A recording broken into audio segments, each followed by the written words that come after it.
My name is Hatbox, and this is my playthrough of Castlevania Symphony for the PlayStation 1. This is my favorite game of all time. Played it absolutely too many times. The reason I'm making this video is to pretty much just show my friend how I play the game, because he just beat the game. And, you know, I thought it'd be interesting to see like how I play, because like he's seen me play it a couple times, but like to see a full playthrough of how I pretty much do every run.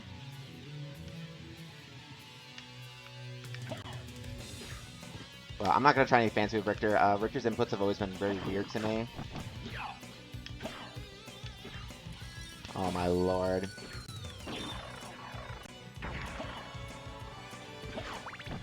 But yeah, this game, my favorite game of all time. I've played it, like I said, way too many times. And it's just, yeah, growing up, I played a lot of Super Nintendo games, and you know, Super Metroid is one of my favorites. I had a Game Boy Advance, so I played Metroid Zero Mission, Metroid Fusion, just some of my favorite games of all time. But then I played this. Oh my goodness, this game is perfect. Pretty much everything. I like pretty much everything about this game. Probably except for like I have like one issue with the entire game, and it's just like you have to equip potions, and that's literally it. But I don't really use potions that often, so it's fine. It's a moot point. But yeah, this.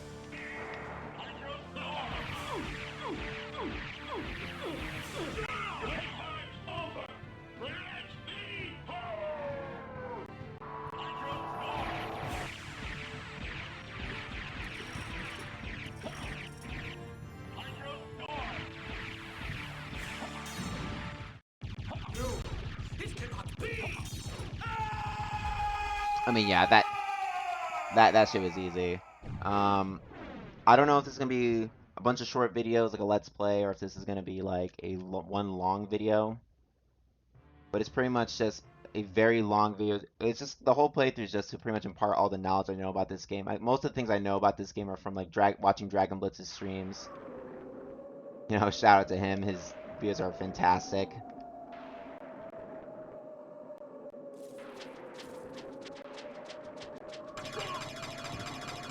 I know this has been said like a million times, but like Alucard got like the best beauty sleep of all time.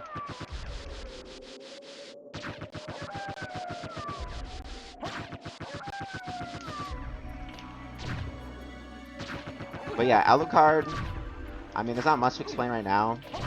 Start all these really nice gear, which, as you see in a couple of minutes, is going to be taken away from me. But if you're on luck mode, which is pretty much hard mode, you can keep the items with a glitch. I'm just going to sit here and grind these a bit. A couple of free levels. As you can see, I had 75 max HP. And this increases based on how well you do the fight against Dracula as Richter. So the faster you do it, the better stats you have. And depending on the sub-weapon you have, depends on the stats. So I actually did fuck up one recording. I was trying to do the trick where you juggle the holy water and the cross. And because when you have the cross in your hands at the end, you have a lot better stats. But Hydrostorm's screen nuking is just so good. I have my controller inputs up on screen because while my friend was playing the game, you know, I was trying to explain some of the button inputs in, but they weren't making sense. So I feel like this would help the best. All right, that's good enough. Like, he didn't know what a Hadouken was when I explained to do this. He didn't really know what I was talking about. Yeah, sorry to put you on blast, but...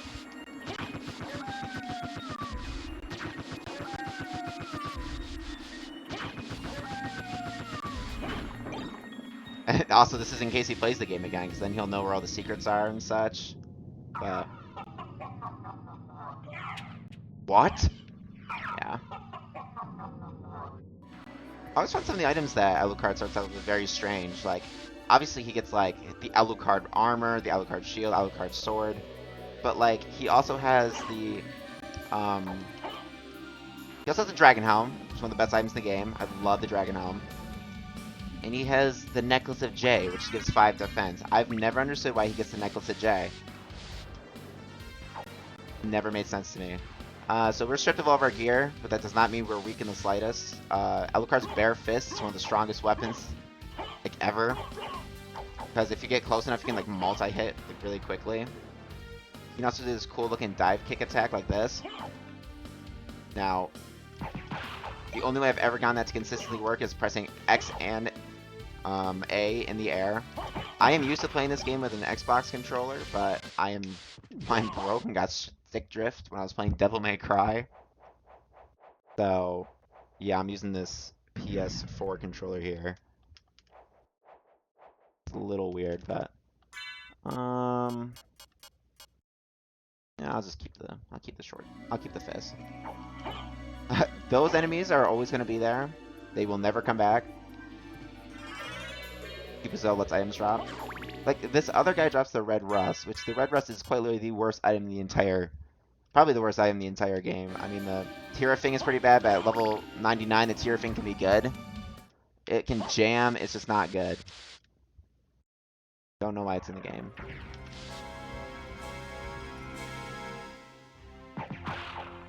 Yeah, like I said, see, the fist can just melt their HP.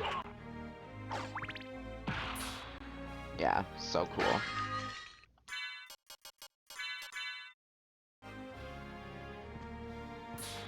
Yeah, I've just been playing this game since I've been like, I don't know, 8 or 9 years old.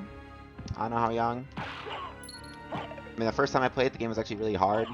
Which I think is funny now, because like this is easily the easiest Castlevania game that were made by Iga. Like, I've of course played all those other ones to death, but this is the one I played the most.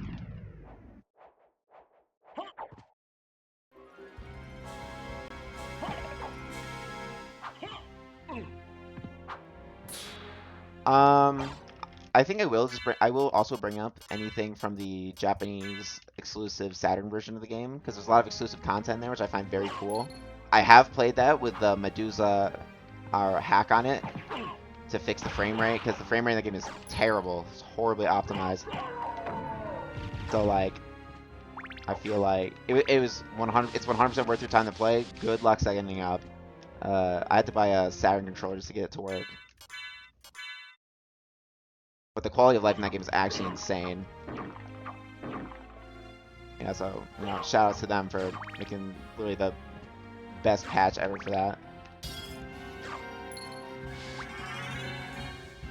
So the other Castlevania games let you beat the game at level 1.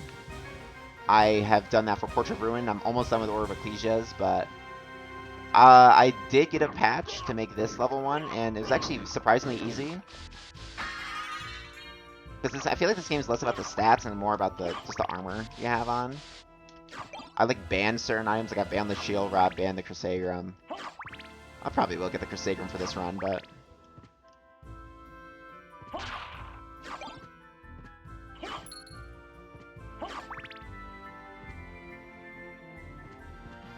Oh, this would be a perfect time, so... The Alucard can cast spells, they're really cool. Left, right, up, down, attack. She does a Summon Spirit, which does holy damage, I believe. Very useful, especially on these guys right here. And as you can see, I can... I don't get the inputs every single time. Some of them get really complex. Another easy one is Dark Metamorphosis. This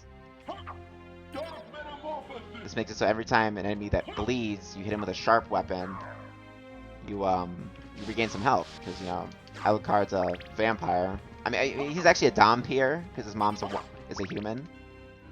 But, you know. Something I've always liked about this game is that the capes change. Like, they actually show up on the character. Now, I'm going to be using the money dupe glitch once I get the sword familiar. So you'll be seeing my just custom colors most of the game.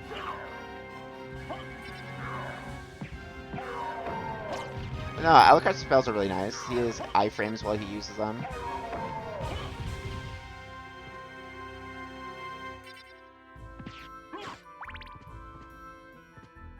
But, yeah, so already at the first boss, pretty much. Slogger and Gaibin, which I'm going to absolutely nuke their health bars.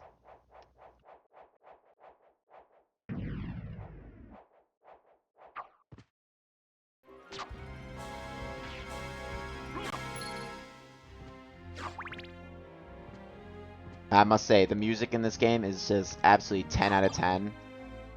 The only song I don't like in the soundtrack is Final Toccata, and that's because it plays in every single area of the second castle. Okay, hold on. So my preferred way of taking him out, hold up, do down for Tetra Spirit, get in there.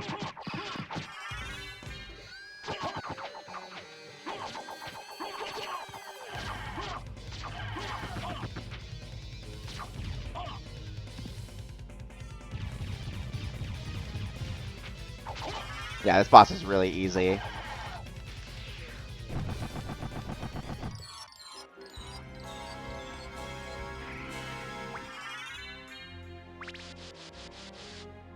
So this is called backdash canceling. This is the fastest way to travel on the ground. I mean, before you get, like, the wolf form.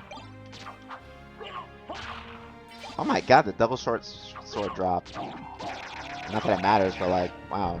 How lucky. I just think that Alucard's animations are just some of the prettiest looking. I love Pixar a lot. And just his animations are, there's so much detail. Like the fact, depending on where you stand, he does a different, like when you hold up, there's different animation. If I stand here, I got on like a ledge. This counts as a ledge, I guess. He'll like do that with the cape, whereas if you stand here, he'll do that.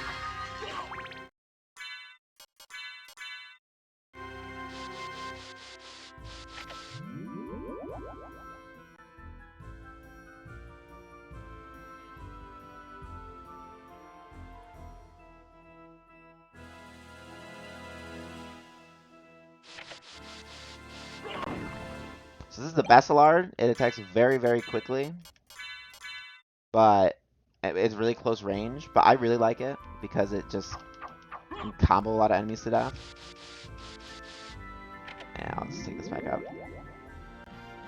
Yeah. You can hold out the weapon and it does constant damage. Like its hitbox becomes like fully active. So every time you hit something, it'll just constantly hit something. I use this to get the Axe Lord armor drop off of the spike ball when I'm going for 100% bestiary. Which I might do for this playthrough. I think that'd be cool. Show off all the weapons and such. I might use the duplicator. Like, I'm not gonna, like, use it to, like, cheat or whatever. But, like, maybe use the Ring of Arda. Like, there's no point. I mean, I don't really need to. This is Dark Metamorphosis.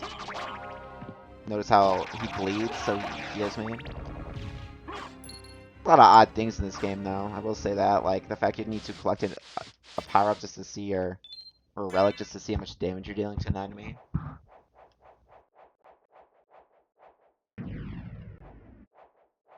Also, most of this playthrough, once I get the bat form, is just going to be flying around in bat form. I'm not that great at chaining them, even to this day. I don't know how many times I've played this game. Oh, cloth tunic.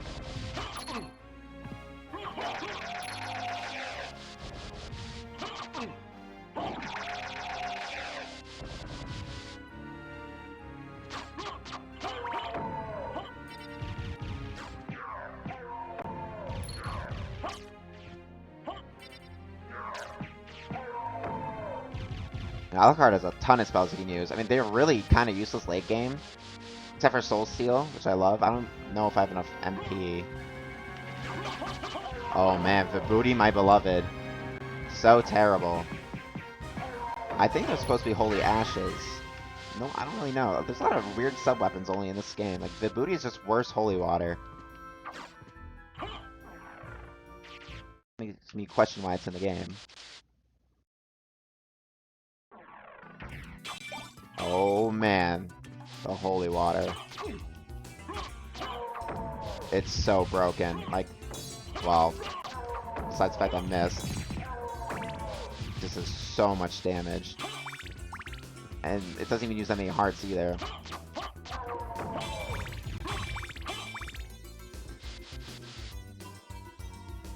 Here's another spell you can use. This is Hellfire. If you hold up during Hellfire, well, I did it a bit too late. You can cast meteors instead.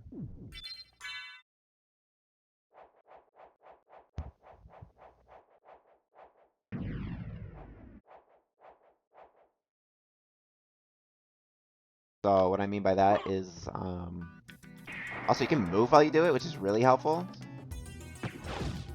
Yeah, the meteor, I always use the meteor one. I think this thing is so much cooler. Song is so good.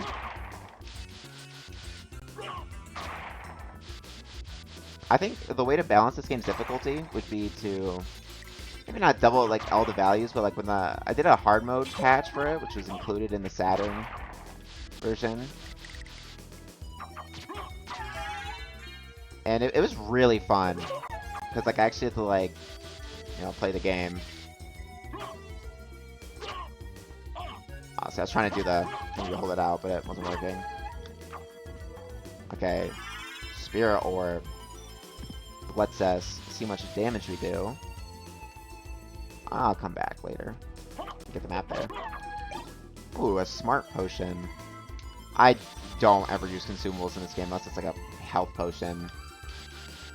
Because increased intelligence is I believe it changes based on the game. So it just increases how much damage you do with sub-weapons, which is really nice. I believe increases the damage done by familiars. Quite unnecessary though. Your level up stats are completely random too.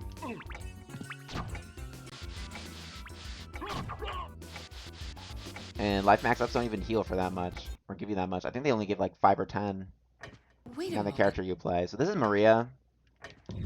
She's playable in the Saturn version, and all my life, like since I was a kid, I wanted to play as Maria, because you can play as Richter and Alucard in this game, but not Maria. So it took me until actually last year where I was able to play as Maria in that Knocked in the Moonlight Ultimate patch or whatever. So fun. Actually, some of the most fun ever. She's disgustingly broken. Has a triple jump. Can heal herself. She can just scream. She's one of the strongest characters in the series, I'd say. Actually, probably is the strongest character in the series.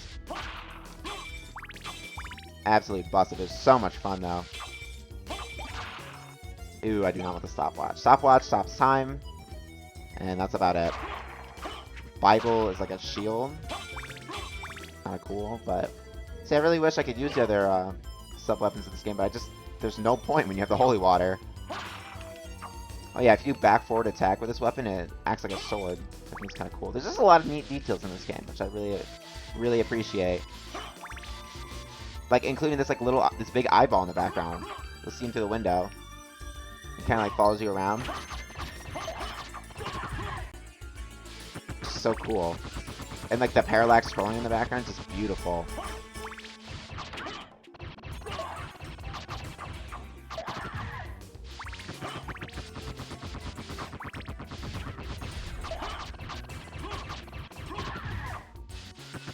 I always thought these two statues were funny because like there's the 250 or 300 money right there, and they're both like pelvic thrusting into it.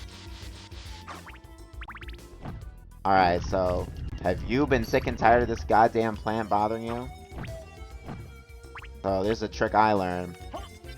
Just cast that and walk through. Simple as that.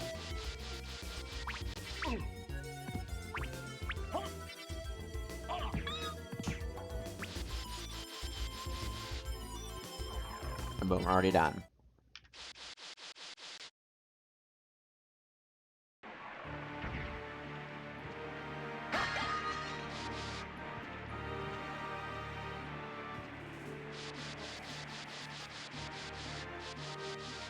So these guys, so like they're weaker to just the bare fist, so this thing can just... Yeah, like I said, see now you can actually see the damage values. Oh my god. Boom. Insane.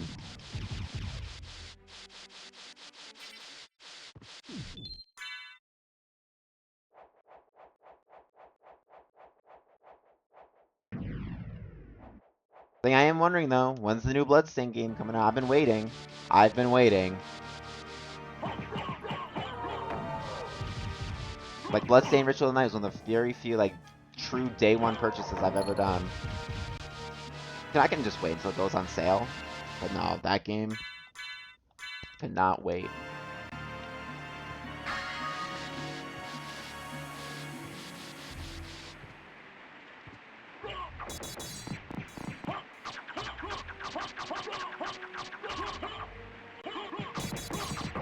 Alright, cool. This guy will not respawn. Oh, well, look at this. Look at that nice pot roast. Man, I'm just gonna stand here and take a little break. Just look at that nice background wall, you know? Got the two snakes there. You got this nice, like, stone pattern going around everywhere. You got the... I don't even know what that is on there. Oh, what is this? Oh my, a secret passage that absolutely no one in their right mind would find. So, like, this is guarded by a mist gate, which means that this is supposed to be for, like, a little bit later in the game. But it's just such a nice boost to your arsenal. Because the Jewel Knuckles, like, it's close range, so it's better for, like, experienced players. Because then, like, you don't have the range of the sword. Especially in these damn Medusas. And then the Mirror Cuirass makes it so that you do not... Actually, I'll show up another secret down here. It makes it so you cannot be turned to stone, which is extremely helpful. Alright, so I really like this room down here. Because you can watch these birds, like, grow up and have a family. It's really nice. There's also this. I forget how to trigger it. There we go. You can look through here and see the lake. And if you come back later in the game, you can see the ferryman there, which I think is really cool. And Alucard can sit in chairs. If you stay there long enough, you'll actually fall asleep, which I think is pretty funny. Oh my goodness, these damn Medusas. Alright, got all those tiles, we're good. My biggest question about this game is, so there's... I believe when you fully complete the map, like the normal castle, you have 100% map completion. You finish the second map, and you have 200.6. Where's the 0.6 coming from? Jesus, that damage. I always go for the Jewel Knuckles.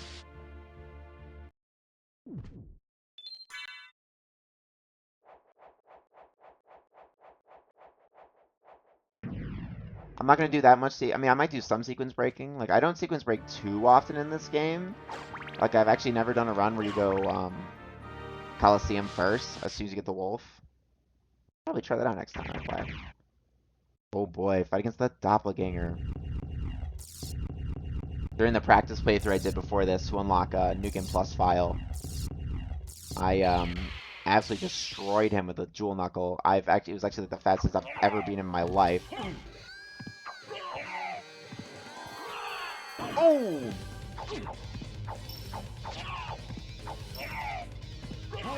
Yeah, exactly. Jewel Knuckle just nukes his health bar. He's one of the few, I think one of two enemies that are weak to Curse, which means the red rust can be used to make it so he can't attack. And he can be stopped with a stopwatch. This poor bastard can't do anything. Oh my goodness, why did it turn me around? So this is the Gladius. It's just a slightly better short sword. Here's this little trick I learned. You can do that. I usually never get the way back. Yep, never.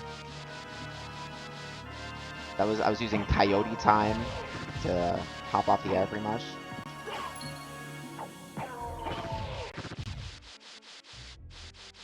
And I'll save since I just beat the boss.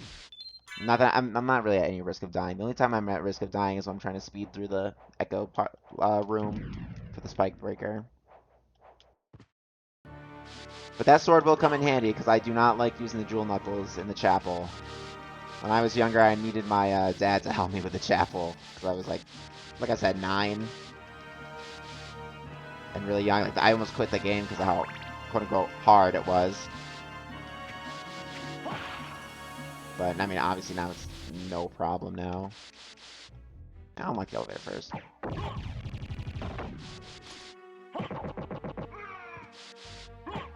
I also really like how every enemy fucking explodes after you kill him.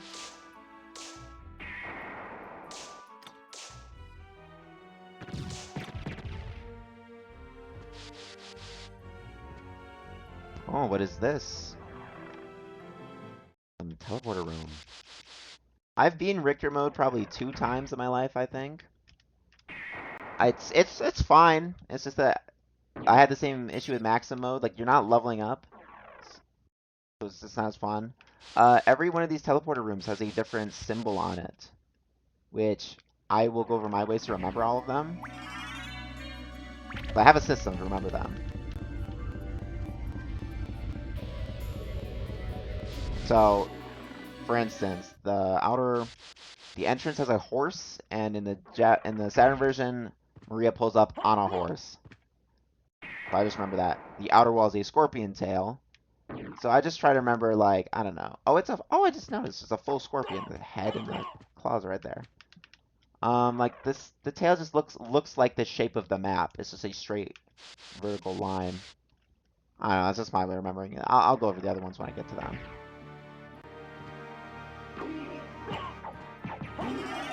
Jeez, these yellow Medusas can turn you to a stone, which is not very nice. Not very nice, you know.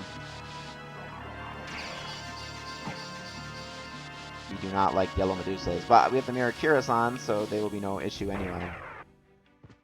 Now, the Soul of Wolf. This thing is pretty useless until you upgrade it, unlike Bat Form, which is phenomenal and requires no upgrades, really, to be like that good. I will go over the controls a bit, so you can double tap to move. Oh my god.